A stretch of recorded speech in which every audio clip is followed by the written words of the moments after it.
मागील 2 महिन्यांपासून सदोष मनुष्यवध करण्याचा प्रयत्न या गुन्ह्यातील 4 अनोळखी रेकॉर्डवरील आरोपी निष्पन्न करून 4 आरोपी जेरबंद. गुन्हे शाखा युनिट क्रमांक 2 ची कामगिरी. फिर्यादी हे त्यांचे राहते घरी परिवारासह झोपलेले असताना अज्ञात आरोपी यांनी आपसात संगनमत करून फिर्यादी यांचे जुन्या वादाचा राग मनात धरून फिर्यादी यांचे दरवाजावर जोरजोरात लाथा मारून खिडकीच्या काचा व जाळी फोडून तोडून घरासमोर असलेल्या कुंडी तसेच मोठी फरशी स्टाईल दरवाजावर मारून दहशत निर्माण करून फिर्यादी व घरातील लोकांचे जीवितास धोक्यात आणले. त्यावरून फिर्यादी यांनी अंबड पोलीस ठाणे येथे गुन्हा दाखल केला होता.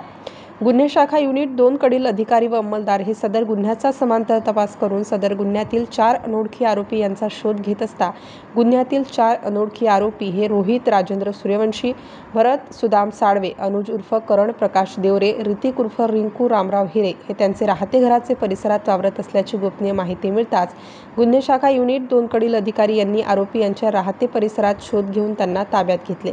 सदरची कामगिरी गुन्हे शाखा युनिट 2 कडील सहाय्यक पोलीस निरीक्षक हेमंत तोडकर, प्रभारी अधिकारी सहाय्यक पोलीस निरीक्षक डॉक्टर समाधान हिरे, श्रेणी पोलीस उपनिरीक्षक मुख्तार खान पठाण, यशवंत बेनकोडी, सहाय्यक पोलीस उपनिरीक्षक सुहास क्षीरसागर, पोलीस हवालदार नंदकुमार नांदुर्डीकर, संजय सानप, प्रकाश बोडके, चंद्रकांत गवडी, प्रकाश महाजन, अतुल पाटील, वाल्मिक चव्हाण, मनोज परदेशी, पोलीस अंमलदार प्रवीण वानखेडे, जितेंद्र वजिरे अशांनी केलेली आहे. स्टार न्यूजसाठी मोहसिन पठाण, नाशिक.